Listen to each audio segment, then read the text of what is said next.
Hello YouTube world, my name is Serenity and welcome to Staying Serene. So today I'm going to tell you about my Hurricane Dorian testimony. I'm actually from the Bahamas. I've lived here my entire life. I live on the island of Grand Bahama and it was very much affected by Hurricane Dorian, and it actually affected me directly. This is something that I've never been through in my entire life. It's sort of changed my whole life around. I've actually been through about 5 hurricanes in my life. The last hurricane that hit Grand Bahama was in 2017. And so Hurricane Dorian came as a great surprise to everyone. We weren't expecting it at all. Nobody knew how dangerous it was going to be. We heard the stories, Category 5 hurricane. Everyone knew Category 5, but we've never really experienced a Category 5 hurricane. No one knew exactly what to expect. We prepared to the best of our ability, but it still wasn't enough, and my life has just completely changed as a result of Hurricane Dorian. But I have learned some very valuable lessons because of Hurricane Dorian. So right now I'm just gonna insert the footage of Hurricane Dorian. This footage was taken at my house in the over the bridge area that was really affected by Hurricane Dorian. We had lots of flooding, so I'm just gonna play the footage now.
Okay, so let's just get into what I learned. So the first thing that I learned from Hurricane Dorian, number one, is life can change quickly. Life can change so quickly. I never realized how quickly my life could change. 1 second, everything seems perfect. We're at our own home. We prepared for this hurricane. Everything was basically perfect. And the next minute, I have no home. I lost all of my possessions. And it was so quick, I didn't even realize what had happened the day after. Hurricane Dorian happened in about 2 days. So after 2 days, we left our house, which was really destroyed. And my life just was so quick. It just seemed like everything seemed perfect. Everything was at a standstill, and then my life changed. My life changed. My home was gone. Everything just changed so quickly. So the first thing I learned, that life can change quickly. Second thing that I learned, our possessions are insignificant compared to your life. Sometimes you don't realize how much value you put on your possessions, on the things that you own. These things really aren't of no importance. And it's not until during the hurricane, looking at all of our possessions getting destroyed, that I realized that these things weren't even important. They were temporary, and they could be replaced, but lives cannot be replaced. Lives are so important, they cannot be replaced. Our lives are just so much more valuable than all the things that we own. Like, when you really think about it, the Hurricane Dorian, it really put me into perspective. It showed me that these possessions, these things that I own, they are not important, especially when compared with my life, with our lives. Life is eternal.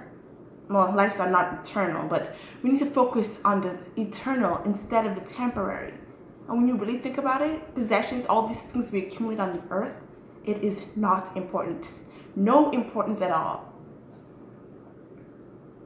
I also learned the importance of life. We take our lives for granted. I was in a life or death situation. And I am so grateful for my life. I feel as though God has preserved me for a reason, for such a time as this. When you really think about it, lives are so much more important than all the things we possess on the earth. And I'm so grateful that my life has been preserved. I also learned that possessions do not equal blessings. Sometimes you think that if you own a large amount of things, that is what makes you blessed. You're #blessed when you got a bunch of things. But that's actually not true. We were blessed after the hurricane, and that blessing did not come in possessions. It came in people taking care of us. It came in the fact that we had somewhere to live after our home was destroyed. It came in the fact that people reached out to us, people that we didn't even know reached out to us to help us in our time of need. We were blessed after the hurricane, not because of the things that we had, because of the people that were in our lives. For the people that were affected by Hurricane Dorian decided that they were still going to help us. I also learned to appreciate the small things. You never realize how much important certain things are in your life until they're gone. Like comfort, security, sleeping in your own bed, in your own room at night. I missed that after the hurricane. I missed my room. I missed our home, even though there were things that were not perfect, because nothing is perfect. Even though there are things that I'd like to change, I missed it. And I wish that I appreciated it more when I had it. Our home was beautiful, and I love it, and I still love it, and I still miss it. But we should have appreciated the small things more. I should have been more grateful for what I have. And even right now, I'm still grateful for what I have. I may not have my home, but I have my family, and that's all that matters. So I learned to be grateful for everything that I have. You may not have a lot, but you should still be grateful for that, because that is important. I also learned patience. After Hurricane Dorian, everything was in disarray. We didn't have a permanent place to live, and I found myself getting tired. Just tired of not having a place, a home, somewhere to go to. It just was so different for me. I'm so used to having my home, and we moved 4 times. We moved 4 times after Hurricane Dorian. 4 times. I've never moved that much in my life. We were so displaced, and it just made me learn the value of patience, the value of just waiting on the Lord, waiting for things to work out. And eventually things did work out. Lastly, I learned that it's better to give than to receive. Even in our time of need, it still felt better to give to people. It still felt better to give up my time on all the little possessions that I've had. It still felt better to just give. It is always better to give than to receive, even when you don't have that much. And I really enjoyed volunteering at my church and helping those who were in need after Hurricane Dorian. So those are the 6 lessons that I learned from Hurricane Dorian. I really hope that you got something out of this video, that you got something out of my testimony. I just pray, Lord Jesus Christ, that you've been blessed by this. And thank you so much for watching. Don't forget to subscribe, and I can't wait to see you guys again. So thank you very much.